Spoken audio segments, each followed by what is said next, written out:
शास्त्रों में 5 महातीर्थ की बात आती है। गिरनार महातीर्थ हमारा शत्रुंजय, समेत शिखर, अष्टापद और 5वां महातीर्थ आबू की बात आती है। गिरनार जैसा महान तीर्थ, पालितना जैसा महान तीर्थ के समकक्ष आबू तीर्थ को रखा गया है, लेकिन आज उस तीर्थ के प्रति, इस महातीर्थ के प्रति हम उदासीन हमारा रवैया है। जिस तीर्थ को इतना महान बताया गया, आज वो एक तरह से टूरिस्ट लोगों के आकर्षण तक रह गया है। तो चलो आज हम इस तीर्थ से जुड़े हुए हमारे पंकज भाई गांधी, जो यहाँ इस तीर्थ के पीढ़ी के अध्यक्ष है, हमारे साकेत भाई इस तीर्थ के ट्रस्टी हैं, उनसे इस तीर्थ के बारे में, इस तीर्थ के भविष्य की गतिविधियों के बारे में, आज की परिस्थिति के बारे में सब चीज़ें हम बात करें। प्रणाम। प्रणाम जी। हमने आनंद जी कल्याण जी पीढ़ी के बारे में सुना है। ये कल्याण जी परमानंद जी पीढ़ी का क्या इतिहास है, थोड़ी उसकी जानकारी दीजिए। तो अगर हम इसके इतिहास में जाएंगे तो ऐसा है कि आनंद जी कल्याण जी जो मेनली गिरनार का तीर्थ संभालती है, पालितना का तीर्थ संभालती है, समेत शिखर जी उनके पास है, और कल्याण जी परमानंद जी पीढ़ी को बनाया गया था सिरोही जिले के तीर्थों को संभालने के लिए जी। तो अगर हम अगर बहुत सारी किताबों के रेफरेंस में देख सकते हैं कि भारत भर के जितने भी प्राचीन तीर्थ है उसमें से करीबन 30% के आसपास तीर्थ जो है वो सिरोही जिले में है। अच्छा। और ऐसा इसका एक रेफरेंस देखना हो तो जयंत विजय जी की एक किताब है जिसमें अरुणाचल के तीर्थ की एक पूरा डिटेल दिया हो, जिसमें एक एक लेख है, सब कुछ है। तो अगर आप देखोगे तो उसमें खूब सारे तीर्थ हैं। तो इसीलिए इस पीढ़ी को बनाया गया था। और ये पीढ़ी का संवत 1837 से 39 तक के रिकॉर्ड तो हमको मिलते हैं जी। बट वो रिकॉर्ड भी ये नहीं कहते कि वहाँ स्टार्ट हुई थी, तो पीढ़ी उससे भी प्राचीन है। तो पीढ़ी करीबन 250 साल तक के तो रिकॉर्ड हमारे पास है, और उसके पीछे भी है इतिहास उसका जी। तो उस इतिहास के बारे में हम भी कोशिश कर रहे हैं कि हमको और सारा इतिहास मिले तो हम उसके बारे में और कुछ बात कर सकें जी। और कल्याण जी परमानंद जी जो नाम है, हाँ, तो वो बहुत क्लियर है कि ईश्वर की परम भक्ति करके आपका कल्याण होता है, या मतलब शुभ चिंतक वर्ड है ये कि आपका कल्याण हो, आप परम आनंदमय रहो। हाँ।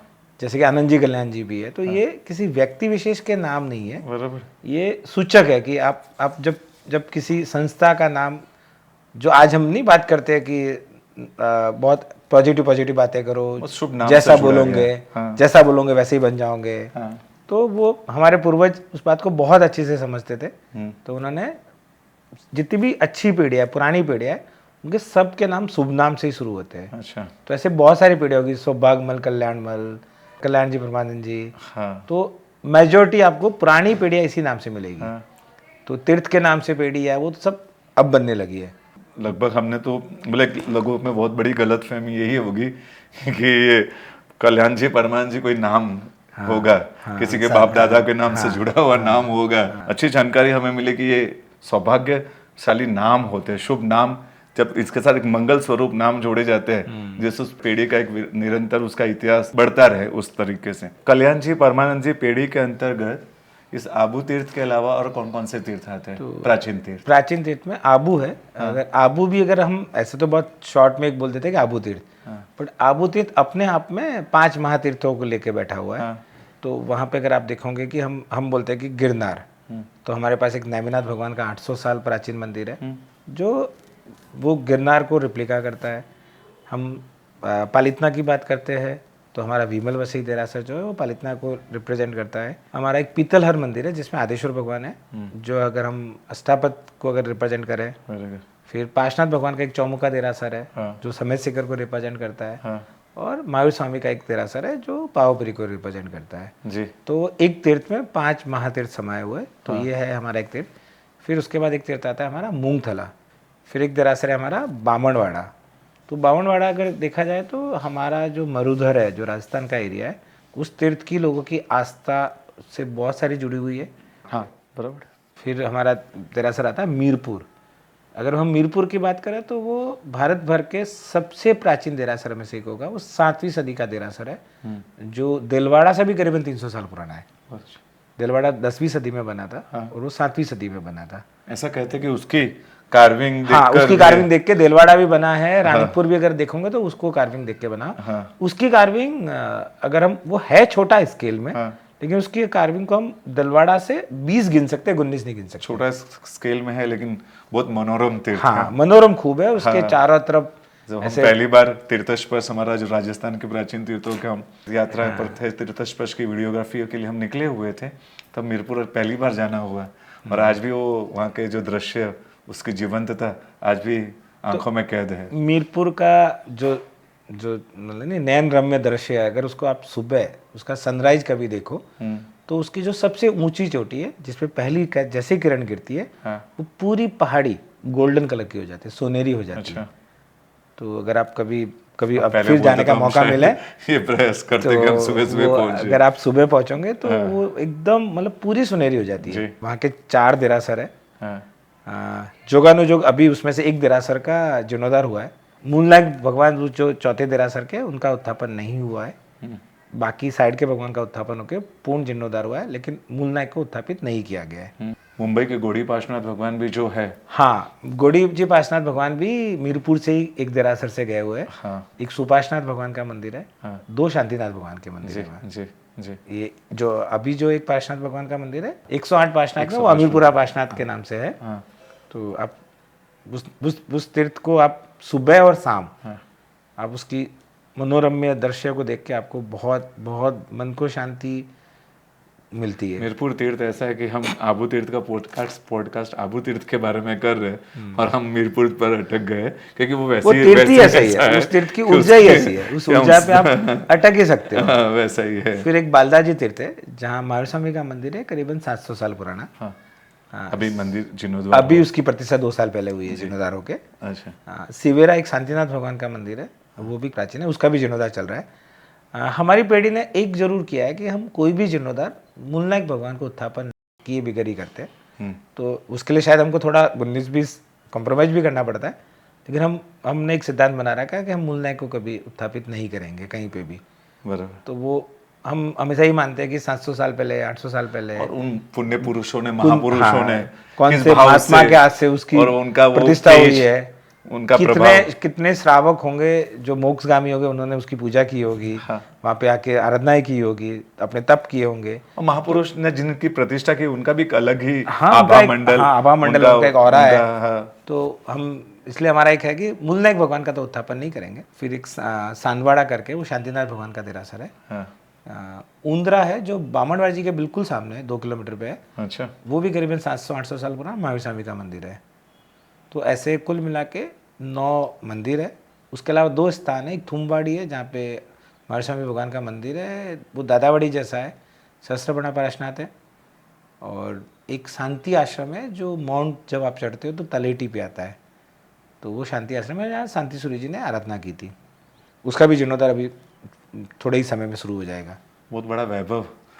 टोटल 22 ऐसे शिखरबंद जिनालय हैं। हाँ। इस पीढ़ी के अंदर बहुत बड़ी जायदाद लेकर बैठे हो प्रभु के नहीं, शासन की। हम तो उसके प्रभु के सेवक शासन- है। सेवक ही तो है। हमने तो जब से भी ट्रस्टी बने, हमने अपने आप को मतलब सेवा के लिए भी आपको बहुत बड़ी जायदाद मिली है। हाँ, जवाबदारी है जिसको हम निभाने की कोशिश कर रहे हैं। जी जी। ये जिन्होंने शब्द से कहा ना, हम सेवक है, एक होता है उनके अंदर का एक पदाधिकारी होने का गर्व, हर किसी में नहीं जिसमें होता है, लेकिन यहाँ एकदम सिंपलिसिटी से आपको मिलेंगे। बट अगर आप देखोगे तो ट्रस्टी का सही मीनिंग ही वही है कि आप कस्टोडियन हो, आप मालिक नहीं हो। हाँ।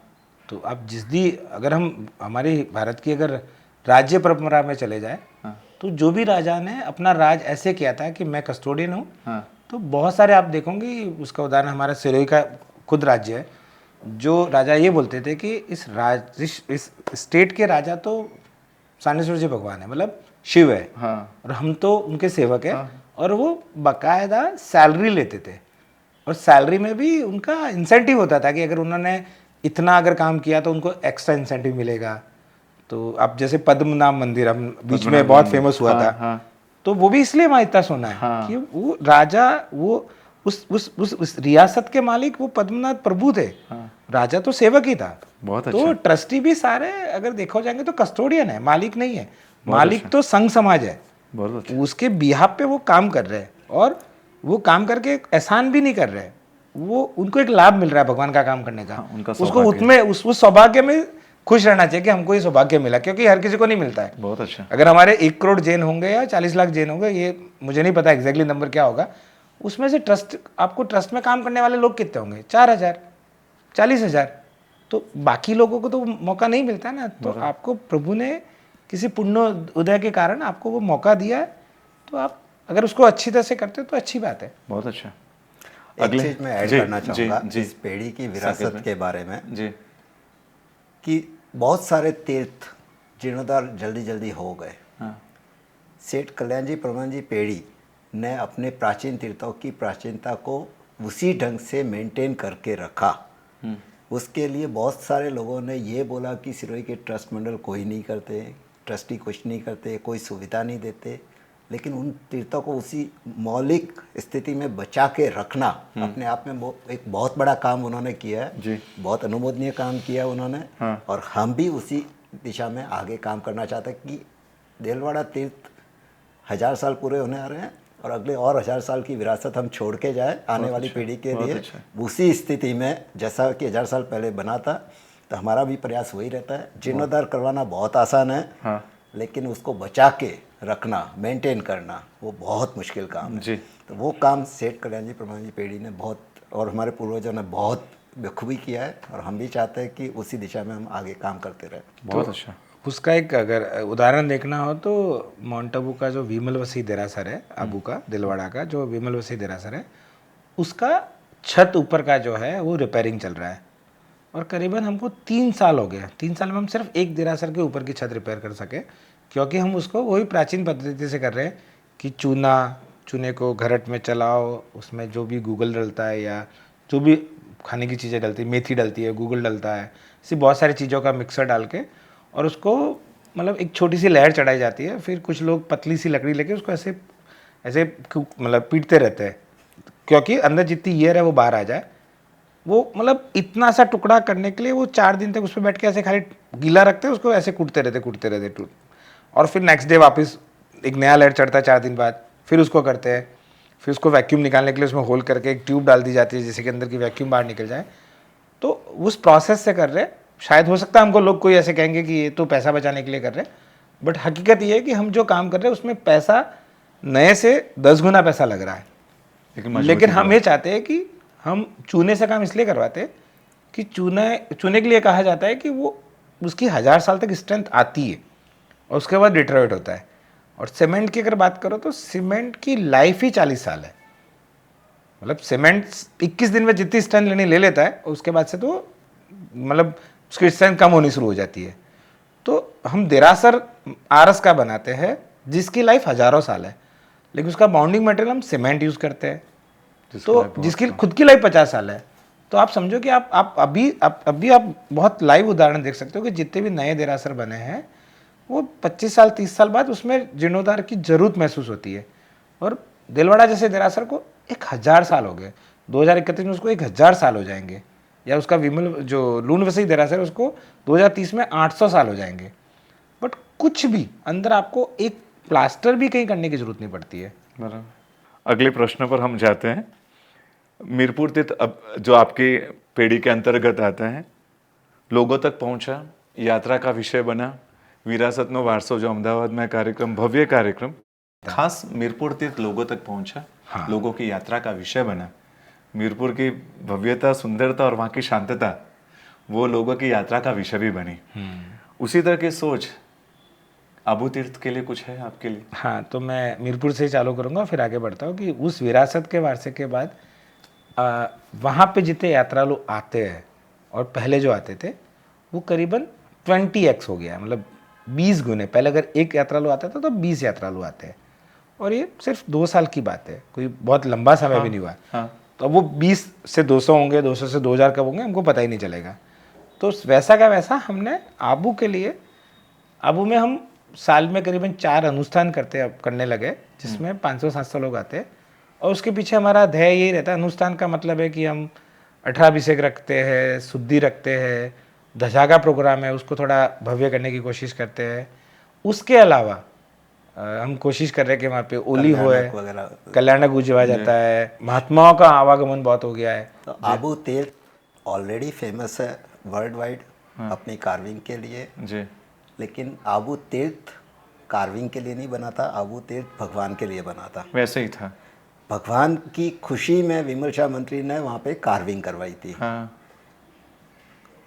पिछले कुछ वर्षों में या दशकों में हम लोग ये भूल गए थे कि वो भगवान का देरासर है, और हम लोग सिर्फ कार्विंग कार्विंग कार्विंग करते रहे।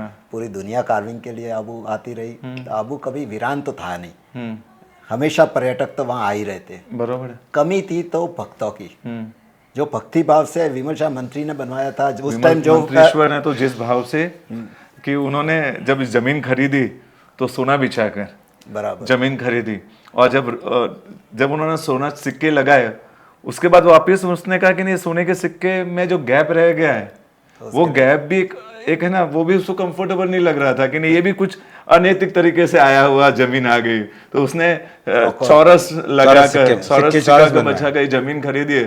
तो आप जो कह रहे हैं सही बात है, विमल मंत्रीश्वर ने परमात्मा के लिए किया था कार्विंग, तो एक उसकी भक्ति भाव की हाँ, खुशी थी। हाँ, लेकिन ये जो साकिब भाई जो बता रहे सही बात है। हमने उसकी कार्विंग की बातें कर ली, उसकी कोतरनी की बातें, उसकी सुंदरता की बातें, सब कुछ करते हैं, लेकिन जो वास्तविक में जो मंदिर का मुख्य ध्येय वो भगवान है। भगवान, हाँ, वो भगवान गौण हो गए।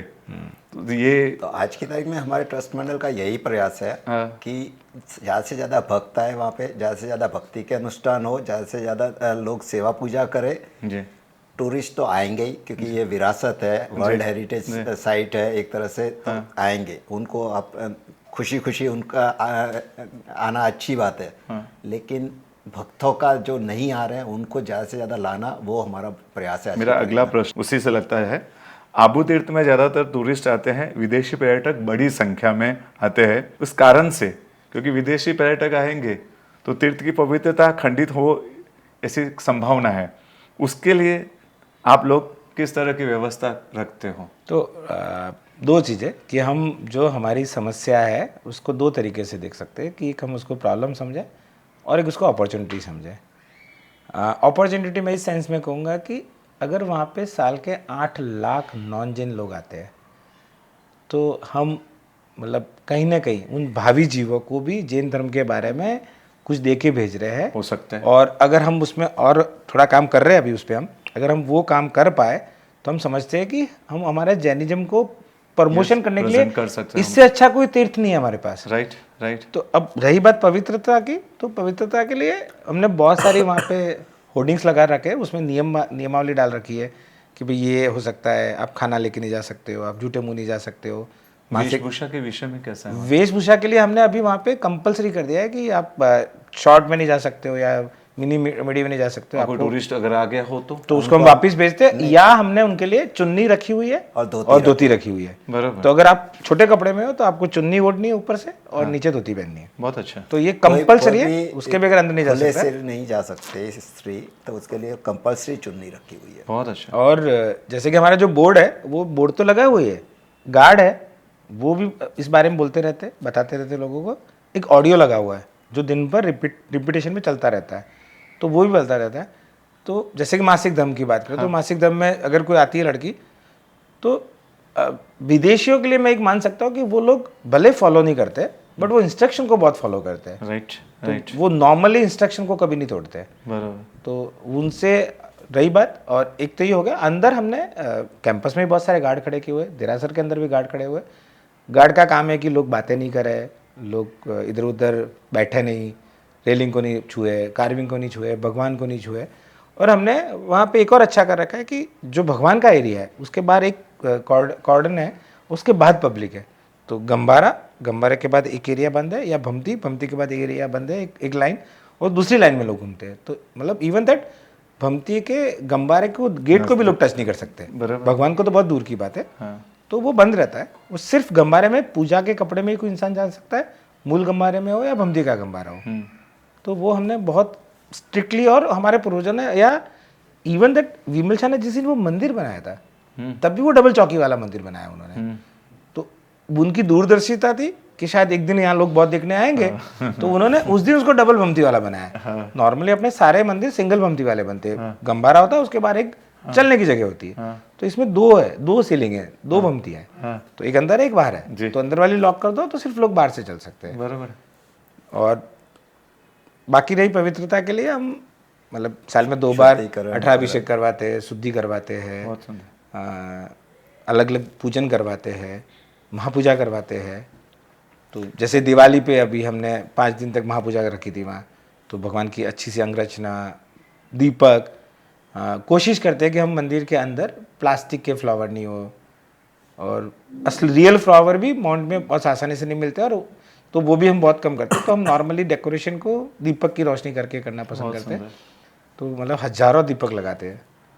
तो ये ऐसी, और वो भी ऊर्जा बढ़ाता है, क्योंकि घी का दीपक है तो वो भी ऊर्जा बढ़ाता है। हाँ, लेकिन ये एक आचार्य भगत ने ये बात बहुत अच्छी कही थी कि जैन शासन में आपके पास एक ऐसा तीर्थ है, दिलवाड़ा के लिए कहा था कि आपके पास एक ऐसा तीर्थ है जहाँ पे आने वाले लोगों तक आपको जैन अहिंसा के धर्म के नियम और उसकी महत्वता आप इजीली समझा सकते हो।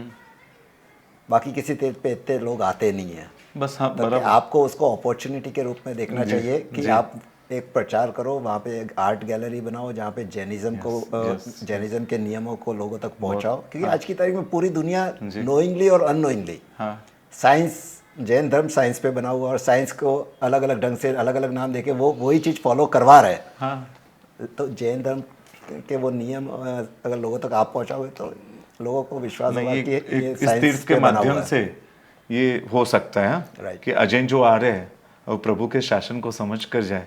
बिल्कुल। तो ऐसी जो आर्ट गैलरी की बात तो हम बहुत जल्दी, व्यवस्था बहुत जल्दी, जरूरी मतलब है। शायद 1-2 साल लग जाएगा हमको जल्दी करेंगे तो भी। तो हम एक AV थिएटर बनाने की कोशिश कर रहे हैं जहाँ ऑडियो विजुअल होगा, तो ग्राफिक्स और उसके साथ में ऑडियो, जिससे कि हम थोड़ा जैन धर्म क्या है उसके बारे में लोगों को बतावे, आने वाले जितने भी पर्यटक है उसको मेकिंग ऑफ दिलवाड़ा, कि दिलवाड़ा कैसे बना था उसके बारे में थोड़ा ब्रीफ करें। बहुत अच्छा। तो उसका थीम होगा मेकिंग ऑफ दिलवाड़ा और दिलवाड़ा का हिस्ट्री, बट उसके साथ बीच में जैनिज्म के सिद्धांत को, क्योंकि हम सीधा जैनिज्म किसी पे अगर डालने जाएंगे तो लोगों को शायद जल्दी समझ में नहीं आएगा, बट अगर वो दिलवाड़ा के सिद्धांत के साथ जोड़ के डालते हैं तो वो लोगों को बहुत जल्दी समझ में आएगा। क्योंकि अक्षरधाम भी है ना, अक्षरधाम दिल्ली का एक प्रेजेंट करता है स्वामीनारायण पंत को बहुत लोग। जब वहाँ से मेरे बच्चों को हम जब दीक्षा से पहले लेकर गए तो वो जब वो बाहर निकले तो स्वामीनारायण पंत के जो मुख्य गुरु थे उसके बारे में बच्चे सब जान चुके थे। वो मुझे बता रहे कि उन्होंने इतने साल में साधना की, इतने साल में होगी।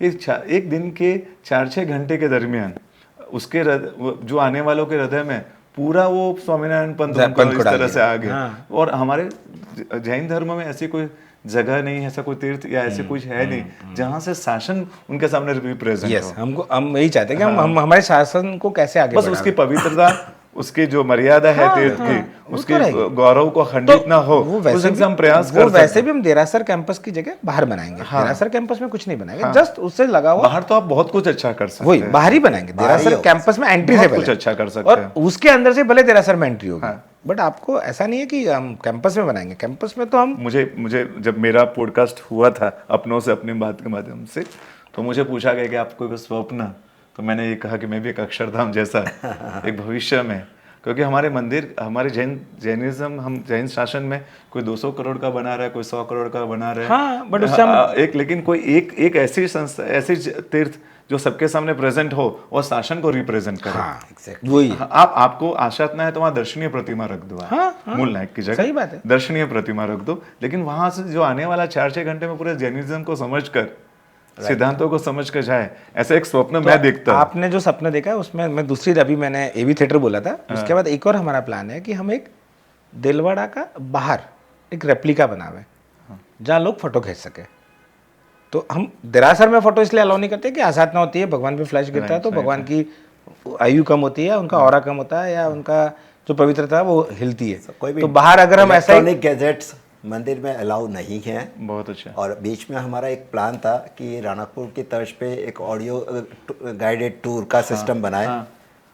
पूरा प्रोजेक्ट ऑलमोस्ट पास हो चुका था, फिर वापस से किसी आचार्य भगवान से मिलना हुआ और उन्होंने बोला कि आप क्यों इलेक्ट्रॉनिक अंदर लेके जाके ऑरा ख़त्म कर रहे हो। हमने उस बात को तुरंत समझ लिया और अब हमने डिसाइड किया कि वहाँ पे सिर्फ और सिर्फ स्टैंडी लगेंगे जिस पे पूरा डिस्क्रिप्शन लिखा हुआ होगा कि इस जगह पे आप खड़े हो, इस पेंटिंग की क्या स्टोरी है, इस कार्विंग का क्या मतलब कोई इलेक्ट्रॉनिक गैजेट्स मंदिर में अलाउ नहीं है और हम चाहते हैं कि ये आगे भी ये सिस्टम चलता रहे। बहुत सुंदर सोच रखते हो। बाकी हम सोच तो क्या जमानेवाद की या भौतिकवाद में जो सिस्टम है उसको हम अच्छी तरह से स्वीकार कर लेते हैं। मंदिरों में लाइट, गंभारे में लाइट आ चुके हैं, छोड़ो हमने बंद की है।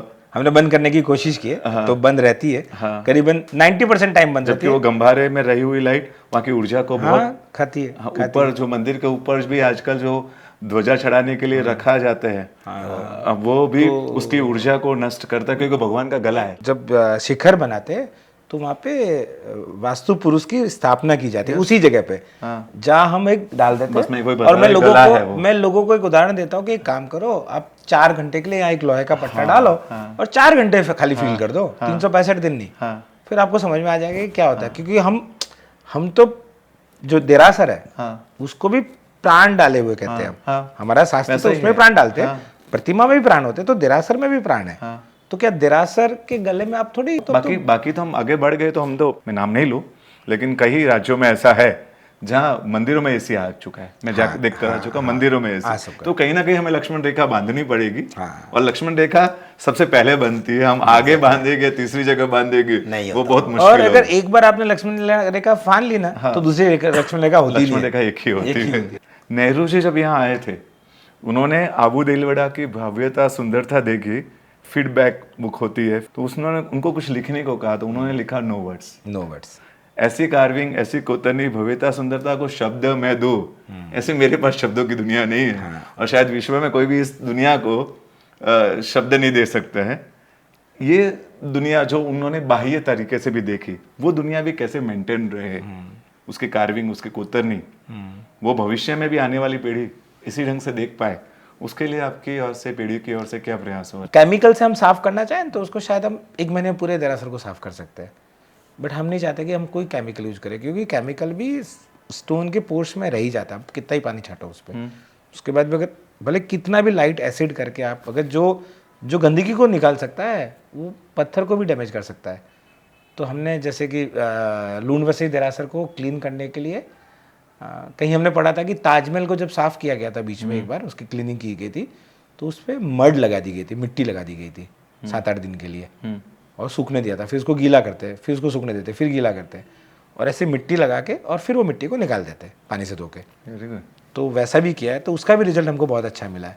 बट ये सारे प्रोसेस बहुत स्लो है, जिसमें हम आज की दुनिया के साथ नहीं दौड़ पा रहे, हम ये हम कह सकते हैं। अनुपमा देवी ने जो मंदिर बनाया लूणवसई का, वस्तुपाल तेजपाल का, कहते हैं उस मंदिर को बनाने के लिए जैसे आपको धीरता की जरूरत है, पेशेंस की जरूरत है, माँ बोलते थे अनुपमा देवी को, माँ बोलते थे। कहते हैं उसका जब इतिहास पढ़ते हैं, उन मंदिरों का निर्माण जो जिस तरीके से हुआ है वो सुनते हैं, तो अनुपमा देवी का परमात्मा के प्रति, इस आबू तीर्थ के प्रति का उनका जो अंदर का हृदय जुड़ा हुआ था। मंदिर की कार्विंग, जिनको ये संभालने की प्रयास की बात कर रहे हैं, कार्विंग होने के बाद जब माँ को बुलाया, वो माँ बोलते थे, क्योंकि बच्चे की तरह सब कारीगरों को संभालते थे। कारीगर 3000 कारीगर काम कर रहे हो, 3000 लोग और रहते थे साथ में। क्या करना, उनकी मालिश करने के लिए, और क्या करने, अगर ठंडी हो तो सगड़ी जलाकर उनके लिए केसर वाला दूध बना के अनुपमा माँ खुद सर्व करती थी। खुद बनाती थी। तो एक माँ होती है ना, वो कैसे संभालती है अपने बच्चों, वैसे वो कारीगर को संभालती थी। और जब कार्विंग हुई सुंदर, तो बताया उनका मेहनताना दिया और बोला कि इतना सुंदर अपना मंदिर बनाए, और कुछ डीप हो सकता है, और डीप कार्विंग हो सकती है, क्योंकि उनको भगवान का दरबार बहुत ऐसा भव्य बनाना था, भविष्य में सिर्फ देख सके, कोई बना ना सके, वैसी सोच थी। तो कार्विंग करने के बाद जब आते थे कारीगर कि माँ इतना बन गया, तो बोलते कि आप मेहनत ना हुआ, बोले इसमें और कुछ काम हो सकता है, तो माँ हो तो सकता है, आप करो। जो वेस्टेज निकलता था, तो वेस्टेज जब गिरता था, उसके मेहनत ना प्लस वेस्टेज को चांदी के रूप में दिया उसने। फिर पूरा होने के बाद देखो माँ इतना सुंदर हो गया है, तो बोले और कुछ काम हो सकता है, सोना तोल कर दिया। और सोना तोलने के बाद वो इतना आज वो इतना भव्य दिख रहा है ना, उसके पीछे उस अनुपमा देवी ने अपने प्राण दिए। जीवन का बहुत बड़ा समय अनुपमा देवी ने इस इबादत को, इस मंदिरों की दुनिया को दिया है। आज भी वहाँ का पाषाण अनुपमा देवी के नाम से जीवंत है। वहाँ अनुपमा शब्द का गुंजन कोई ध्यान से सुने तो वहाँ लगेगा। और जब सोने का होने के बाद इतना सुंदर हो गया, फिर भी उसने और कहा और कुछ हो सकता है तो मैं यहाँ रत्नों को तोलकर भी देने के लिए तैयार है। कारीगर लोगों ने हाथ जोड़ दिया कि माँ इससे ज़्यादा हम करेंगे तो टूट जाएगा पत्थर। तो इस तरह से मंदिर बना है और इस मंदिर की सुंदर दुनिया बनी है।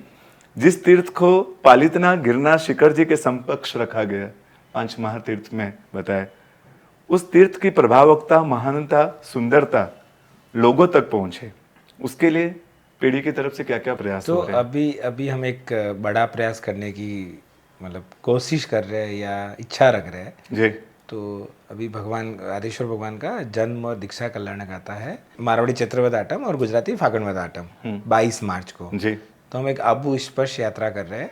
उसका उद्देश्य यह है कि जो प्राचीन रास्ता है, जो अनादरा तलेटी बनी हुई है, जहाँ से पूर्वाचार्य, अपने श्रावक श्राविका है, सब लोग वहाँ से चढ़ के आबू की यात्रा करते थे अनादरा से।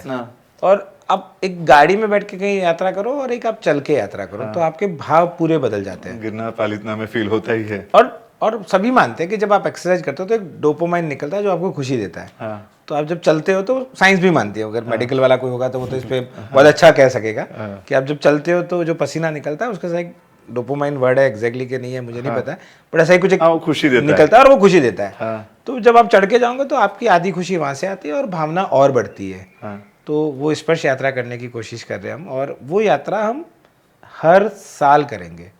ये पहला साल होगा और उसको हम जो, अगर हम पालितना की बात करें तो जो फागण की फेरी के जो थीम है उसी थीम पे है कि बहुत सारे पाल बनेंगे। पाल में पूजा का पाल होगा, एकाशना विकाशना का पाल होगा, खाने पीने का पाल होगा, अलग अलग संगीतकार होंगे जो आपको पूरे रास्ते में, क्योंकि वो करीबन 2 घंटे का चढ़ाई है और फिर 45 मिनट का आपको पैदल रास्ता है ऊपर पहुंचने के बाद देरासर पहुंचने तक का। तो वो जो 45 मिनट का रास्ता है उसमें हम चाह रहे हैं कि हम बीच में कुछ ऐसी जगह बनाएंगे जहाँ अच्छे से संगीतकार हो, जो अपने जैन शासन के लिए रत्न जैसे संगीतकार हैं, वो अब कुछ संगीत बताए, कुछ शास्त्र के बारे में बताए, कुछ देरासर के बारे में बताए, कुछ इतिहास के बारे में बताए। बहुत अच्छा। तो और दूसरा हमारा एम है कि हम वो जो पाल बनाना चाह रहे हैं वो सर्वगच्छी हो। सर्वगच्छी का मीनिंग है कि हमारे जितने गच है हर गच की एक पाल हो, और जिससे कि हम जो आज नहीं है कि ये इस गच का है, ये उस गच का है, उस लड़ाई से बाहर निकल के हम ये सोचते हैं कि देरासर है ये सारे गच का है, ये किसी 3 तिथि, 1 तिथि, 2 तिथि या किसी का नहीं है। तो जितने भी मंदिर मार्गी लोग हैं उन सबके लिए देरासर है। तो वो भले खतर गच हो कि तपा गच हो कि पैशन गच हो कि जो भी गच हो, तो सारे गच को लेके ही हम चाहते हैं कि वो सारे गच की वहाँ प्रेजेंस हो। तो हमारी ऐसी कोशिश है कि हम 2 पाल एक ही गज के नहीं बना के हम हर पाल को अलग अलग गज का बनाना चाह रहे हैं। हम नॉर्मली तो ये कहते हैं कि हम कोई गुरु मूर्ति नहीं लगाएंगे हमारे देरासर में, या कोई गुरु भगवान का नाम नहीं लगाएंगे, बट इसमें हम ये चाह रहे हैं कि सारे गज के लोग जुड़े, जिससे कि हमको वो नहीं होगा कि ये इस गज का है वो गज का है। तो वो एक थीम है उसका जी। और 22 मार्च, और मैं इस पॉडकास्ट के नाते सबको इनवाइट भी कर रहा हूँ कि आप सब पधारो। अनादरा से ऊपर चढ़ना है। अनादरा अगर आबू रोड से बात करो तो करीबन 45 किलोमीटर पड़ता है आबू रेलवे स्टेशन से। जिरावल से कुछ 17-18 किलोमीटर है। पावापुरी जो एक तीर्थ है जो सिरोही के पास में बना हुआ है, वहाँ से करीबन 25 किलोमीटर है। और सुबह 6 बजे करीब यात्रा शुरू करना चाह रहे हैं हम, जिससे कि, और एक बार अगर हम चाहते हैं कि 10,000 लोग आते हैं तो जो आपने कहा है कि प्रभावता बढ़ाने के लिए या क्या होगा, तो मैं ये मानता हूँ कि अगर 10,000 लोग आते हैं ना तो उनकी फैमिली में लाख लोग हैं जिनको वो जानते हैं। तो हर इंसान 10 लोगों को तो मिनिमम जानता है। तो अगर वो लाख लोग, अगर 10,000 लोग ने एक बार यात्रा की, तो मैं ये समझता हूँ कि वो जो लाख लोग हैं वो कभी न कभी ऐसी यात्रा फिर करना चाहेंगे, क्योंकि तलेटी में अच्छा सा एक तीर्थ बना हुआ भैरू तारक, और सारी अच्छी व्यवस्था है वहाँ रहने के लिए, खाने के लिए। तो लोग शायद ऐसा भी करेंगे कि रात को अपने ड्राइवर के साथ वहाँ के रुकेंगे, ड्राइवर को बोलेंगे तुम माउंट चला जा, हम पैदल चढ़ते हैं यहाँ से। तो वो एक कोशिश है। अब वो कोशिश हमको कितना सक्सेस दिला पाती है, जैसे हमने मीरपुर के लिए थी विरासत में वारसा, और उसमें हमको सक्सेस मिली है। हाँ। तो हम मानते हैं इसमें भी हमको एक अच्छी सी सक्सेस मिलेगी। जी। आबू तीर्थ है लोगों के दृष्टिकोण से, लेकिन शास्त्रकार भगवंत ने महातीर्थ की उपमा दी है।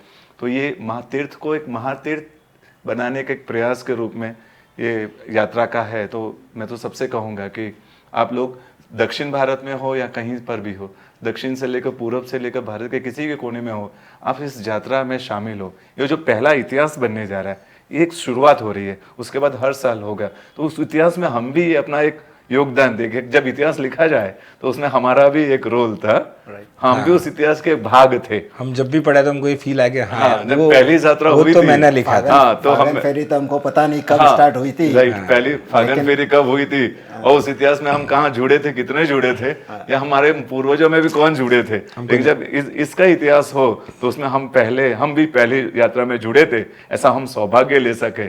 तो उस कारण से भी सब खास जुड़िएगा। बहुत कुछ आज आबू तीर्थ के बारे में मैं इसमें थोड़ा और जोड़ना चाहूँगा कि जो चैत्रवद आठम है वो भगवान का जन्म दीक्षा कल्याणक है और वर्षी तप की शुरुआत उस दिन होती है। हाँ। तो ऐसे हमारे बहुत सारे शास्त्र में मिलता है कि पारना हस्तिनापुर में करना है, लेकिन शुरुआत यहाँ से करनी चाहिए, आबू तीर्थ से करनी चाहिए। अच्छा। और 4-5 साल पहले अपने सारे गच्छाधिपति की एक मीटिंग हुई थी जिसमें ये ठहराव लिया गया था कि वर्षी तप के दौरान एक बार आबू तीर्थ की यात्रा करनी चाहिए। अच्छा। तो जो पालितना में नहीं हुई थी एक सम्मेलन हुआ था, हाँ।